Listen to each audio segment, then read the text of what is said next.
तो आज हम देखेंगे रेगुलर सेविंग अकाउंट जो आईपीबीपी का है उस अकाउंट की सर्विस, उस अकाउंट पे सर्विस चार्ज कितना लगता है और fees for regular saving account of आईपीबीपी।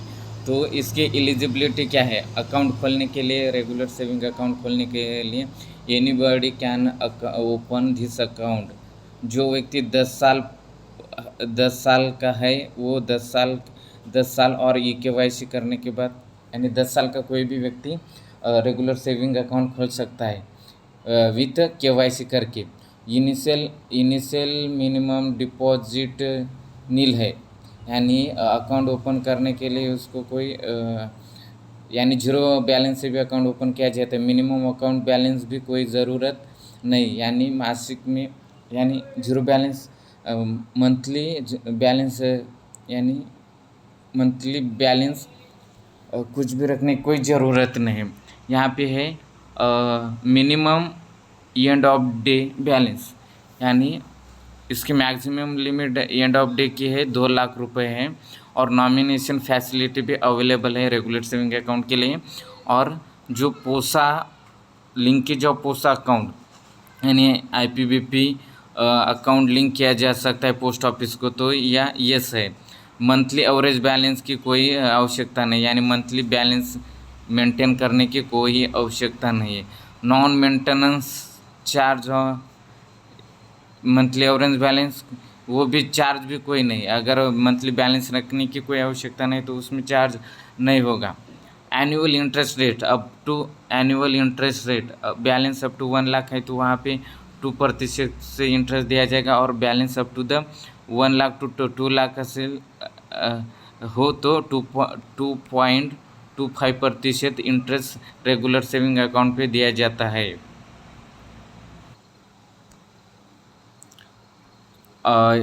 Interest payment, ये जो इंटरेस्ट मिलता है वो क्वार्टरली मिलता है। और इसके लिए जो एसएमएस अलर्ट चार्ज है वो 10 रुपये है। 10 रुपये प्लस जीएसटी, 10 रुपये प्लस जीएसटी ये एसएमएस अलर्ट चार्ज लेता है। Account statement free monthly statement है, free monthly statement. QR card free है। Setting of standing instruction charge भी फ्री है। अकाउंट अगर आपको बंद करना है तो वो भी फ्री बंद कर सकते हैं, कोई चार्ज नहीं। बैलेंस सर्टिफिकेट पर इंस्टेंट के लिए आपको 50 रुपये देना पड़ेगा। Kit card return due to wrong address, इसके लिए भी 50 रुपये देना पड़ेगा। बिल पेमेंट्स एंड रिचार्ज करना हो तो वो भी आपको रेगुलर सेविंग अकाउंट पे फ्री है। कैश डिपॉजिट चार्जेस, अगर cash deposit charge 10,000 per month, अगर मंथ में 10,000 तक कर रहे हैं तो डिपॉजिट तो फ्री है। अगर 10,000 से ऊपर कर रहे हैं तो लिमिट 0.50% है ऑफ द ट्रांजेक्शन वैल्यू, यानी ट्रांजेक्शन की जो वैल्यू है उसका 0.50% चार्ज है अगर 10,000 के ज़्यादा डिपॉजिट कर रहे तो। Subject to minimum 25 per transaction. उसी तरह कैश विड्रॉल चार्ज भी लगता है, फ्री अप टू 25,000। अगर डिपॉजिट करना है महीने में तो 10,000 तक डिपॉजिट कर सकते हैं रेगुलर सेविंग अकाउंट पे। अगर 10,000 से ऊपर कर रहे हैं तो आपको चार्ज देना पड़ेगा 2.50%। उसी तरह कैश विड्रॉल पे भी वही है। अगर 25,000 रुपये तक अपन पर मंथ में निकाल रहे हैं तो आपको वो फ्री है, लेकिन 25,000 से ऊपर निकाल रहे हैं तो आपको 0.50% ऑफ ट्रांजेक्शन वैल्यू का देना पड़ेगा, सब्जेक्ट टू मिनिमम। और इसका जो वर्चुअल डेबिट कार्ड होता है, जो मोबाइल इंडिया आईपीबीपी मोबाइल ऐप से जो रजिस्ट्रेशन करने के बाद आपको वर्चुअल डेबिट कार्ड मिलता है, उसके लिए आपको 25 रुपये देना पड़ेगा।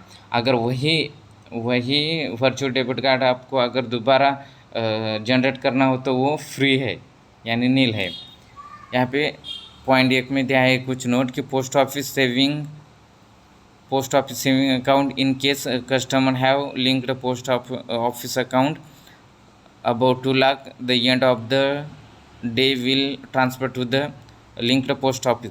अगर आईपीबीपी रेगुलर सेविंग अकाउंट अगर पोस्ट ऑफिस सेविंग अकाउंट के साथ लिंक है तो इंडिया पोस्ट पेमेंट बैंक के अकाउंट पर अगर 2 लाख से ऊपर अमाउंट हो जाता है तो ऑटोमेटिकली पोस्ट ऑफिस के अकाउंट में ट्रांसफर हो जाता है। ये पॉइंट 1 में दिया है। अगले पॉइंट में दिया है क्या, if customer updated his her valid email ID on request physical statement @ in charge 50 रुपये plus GST up to 1 year. अगर कस्टमर को फिजिकल स्टेटमेंट चाहिए अपने अकाउंट पे जो भी ट्रांजैक्शन के उसका अगर फिजिकल स्टेटमेंट अगर कस्टमर को चाहिए तो उसको लिए 50 रुपये प्लस GST देना पड़ेगा। 1 साल की ये प्राइस है यानी चार्ज है, और 1 साल से अबो यानी अबव द 1 ईयर 100 रुपये प्लस GST देना पड़ेगा। ये सेकंड पॉइंट में कहा है। The third point, the above charges are subject to change. IPPB reserves the right to change the above charges as per its decision। ऊपर जो भी चार्जेस बताए वो चार्जेस चेंज करने का या डिसाइड करने का जो अधिकार वो IPPB को है। ये नहीं कह सकते कि अभी इतना चार्ज है और बाद में आपने बढ़ाए क्यों बढ़ाए वगैरह कुछ नहीं, क्योंकि पूरा अधिकार IPPB को है। फोर्थ पॉइंट में कहा है कि for any services availed at door step charges will be applicable. अगर आप कोई सर्विस डोर स्टेप ले रहे तो वहाँ पे चार्जेस लग सकते हैं।